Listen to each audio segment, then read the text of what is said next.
Hi, I just started watching Christmas CEO. I'm not good with math, but I want some help with this. So, the main character, I don't know her name yet. She's played by Marisol somebody. I know the male lead is Paul Green, I love Paul Green from Christmas Detour. So, anyway, and probably something else, but Christmas Detour is the thing that I think of when I think of Paul Green. So, she must be a CEO of this company because the movie is called Christmas CEO. And she has a meeting with this big deal. She's a toy company. And the lady is there early. So the lady says, I thought that our meeting was at 11 o'clock. And then the lady goes, I must have put this in my calendar when I was in LA. And the time didn't transfer. The time zones didn't transfer. Huh? Okay, so here's what I don't know.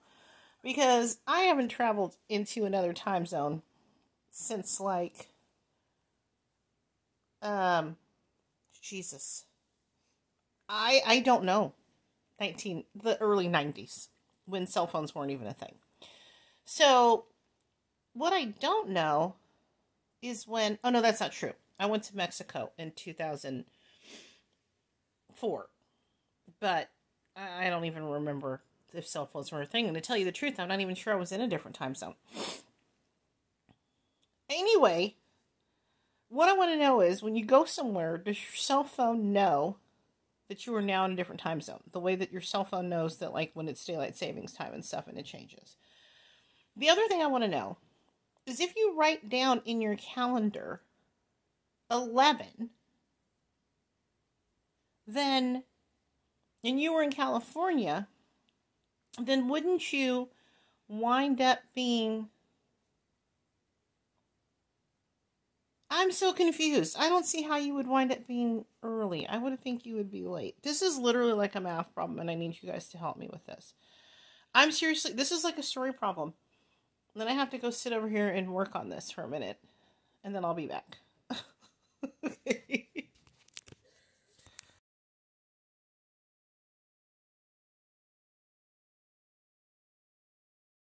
I mean, I guess if you said that something was at 11 o'clock,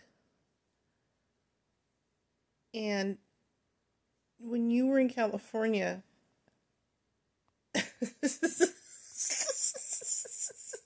if it was 11 in California, it would be 2 in New York. So I don't understand. I'm so confused. Like, if your phone still thought you were on California time, your phone would think it was 5 a.m. and not 8 a.m., right? I can't believe that I've wasted, like, however many minutes I've wasted on this, and I'm really going to leave this in the video, because this is the kind of stupid stuff that is my trademark. Like, just ridiculous things. So, I'm going to go back to watching the movie, but I'm literally 5 minutes and 28 seconds in, and I'm... Help me. Good morning. Because it's morning when I'm recording this, so I'm saying good morning. I'm still watching Christmas CEO. The new Tyler Hynes movie is on my DVR, and I want to watch it so badly. Tyler Hynes and Bethany Joy Lenz, a couple of my faves, and nope, I'm going to save the best for last. Maybe not for the last or the whole weekend, but at least I have to watch this. I don't even remember what other movies have already come on. I barely know what day it is, but I'm going to finish Christmas CEO. I'm liking it fine. It helps that I like Paul Green. What I wish is, and I'm still trying to work out that math problem with the lady and the showing up at 8 a.m. for a meeting that was supposed to be at 11 a.m. because she put it in her calendar when she was in Los Angeles. And I'm still stumped. And it's like, I'm surprised I could even sleep last night, because I'm still thinking about this. Anyway, when they show the opening scene, it's Marisol Nichols and Paul Green's characters as kids. And they've got to be like, I don't know, 12, 13, maybe 14 tops. And then we flash forward to 22 years later. So let's just say they're 14. that would make them 36. Paul Green. I love Paul Green, and Paul Green looks fantastic, and he is aging so well. But he's not 36 years old. She could almost pass for 36 because she looks amazing, and she's like 48. Why can't we just let them be 47 and 48? Like, I feel like Hallmark, like, we just had that movie with Terry Hatcher and, what's his name? You know I'm talking about. The Desperate Housewives guy, the Good Witch guy. And, you know, playing their age. And we've had a couple of, like, love stories with, like, mature people and stuff. So, like, why could we not have just made this be 32 years later? They don't have to be in their mid-30s for people to watch the show. Because, hey, Hallmark, a lot of people watching your stuff are, like, 51 years old like I am or older. So, just a thought. Just something else that's distracting me. But, anyway, okay. I'm going to go back and watch this movie.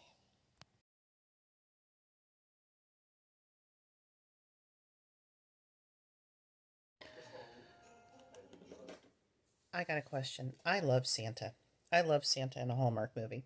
But when you guys watch this, I want you to tell me if you feel like the Santa in this movie is like if this was real life and you were Marisol Nichols' character, which I can't believe I keep forgetting. Her name is Chris, which is short for Christmas. If you were Chris, would Santa feel a little bit like a stalker in this movie? Just a tad bit, like you like Nick, and he's a nice guy, and he's be popping out some helpful stuff to you, but at the same time, the way he shows up places, like, I think it's supposed to be like magical, like I'm Santa, but it gives me a little bit of, I don't know, maybe it's because when he's Nick, he just has the mustache and he doesn't have a beard, like he doesn't have a full Santa thing. I don't know. Just curious to see what you guys think about this. Okay, I'm gonna go back.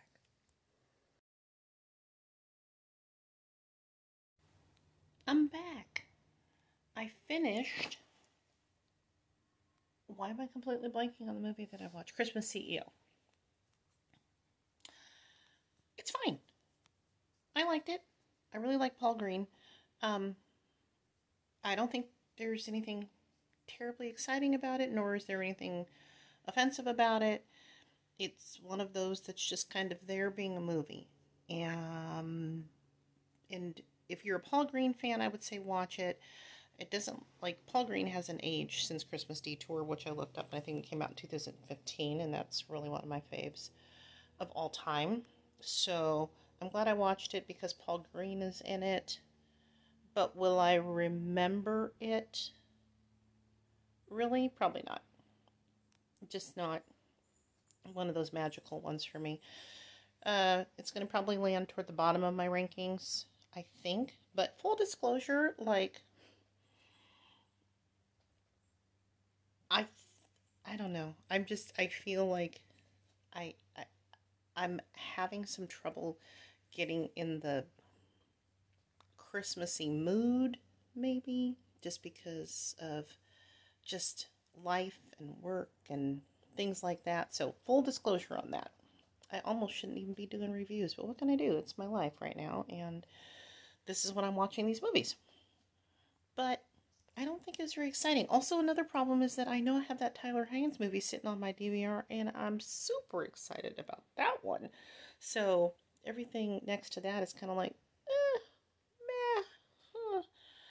Uh, yeah, it's just that, I don't know. You know, it's the stuff we've seen before about, you know, the premise is that Marisol's character, Christmas, and Paul Green's character, they were friends when they were kids. They were going to start a toy business together. They do wind up starting a toy business together, but they wind up going their separate ways because she's basically just about the business side of it and the bottom line and the profits and stuff, and has sort of lost the joy of, you know, what it was supposed to be about, which is toys and everything, which she gets reminded of because she has to babysit her niece who's like 14, 15 while the parents go out of town, and the niece comes to the office and like, where's the toys? Which, like, yeah, it looks like any other office space. Really does not look like a toy company. Meanwhile, Paul Green is over there like working at his dad's antique shop, where he also like fixes old toys and stuff, and he's still designing toys and pitching toys and things like that. And she gets the opportunity to do a merger with this other toy company, which Paul Green is like, but Paul Green has to like sign off on it because even though he left the company, he's still in like the articles of incorporation or something. Something you would think they would have taken care of 7 years ago, but then we wouldn't have a movie, would we? So,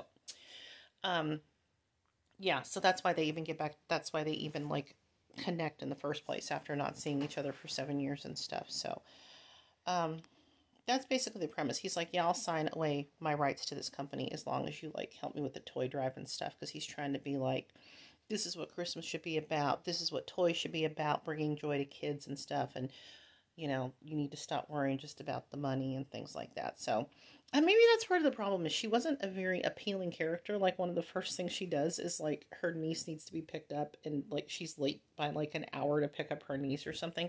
And I'm like, maybe that's because me personally, like that was always my biggest fear is that something would happen. I'd be late picking up my kid and they'd be there waiting for me for school, at school, which is like, no matter what age, like that sucks to be a kid, be the, like the last one sitting there waiting to get picked up. So, you know, I was just kind of like, put a freaking thing. You're a busy businesswoman. You got a calendar. Put this in your calendar so you don't pick up, you know, your niece late kind of thing. So, but of course she grows more likable as the movie goes on because, you know, people help her out with that, etc. But again, for me, it's just kind of, it's not one that would, it's not going to go on my rotation. It's not going to be at the very bottom of my list.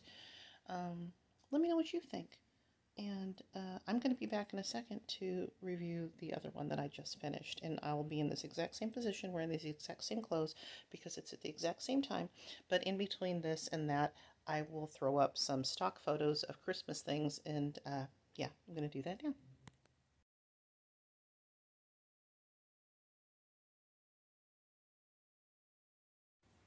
I just finished this one, The 9 Kittens of Christmas. Kind of a stupid name, but that's okay. Sequel to the other one that had Brandon Routh and Kimberly Sested. I love Kimberly Sested. She's one of my favorite Hallmark ladies.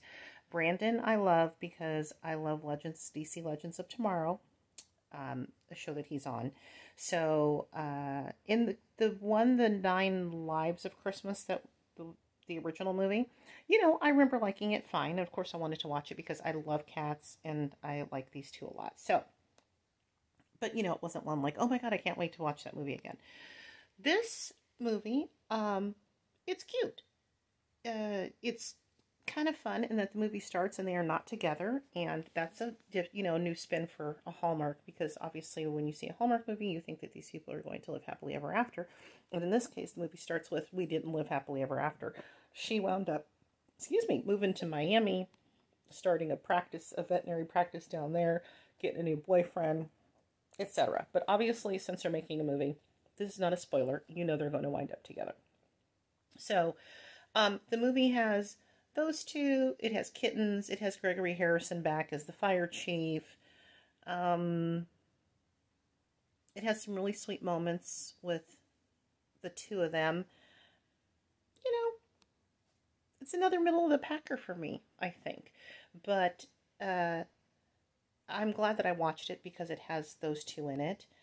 And whenever they're together on screen, I think it's great. And kittens are really adorable. You know, some movies are just going to be filler, where you just like put on this movie while you're decorating the tree, or put on this movie while you're wrapping some presents and stuff, and this will be one of them. Like, the ones that are going to be at the top of my list are going to be like, no, just sit your butt on the couch and watch the movie, and don't be trying to fold your laundry while you do. And others are, oh, it's Christmas time, put that on. And so this is going to be one of those for me, even though I like them. I don't know. Tell me what you think. Again, like, I'm just... know that Tyler Hynes movie is sitting there waiting for me to watch. I think that's going to be one where I'm going to be like, you know what?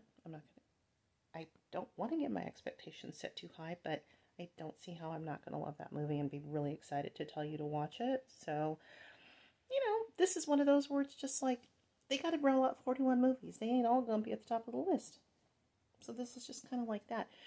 But, you know, it's fun. Glad I watched it. It's kind of like the other movie I just talked about. Not offensive. It's fine. Yeah, what else can I say? I need to go take a walk. That's what I'm going to do.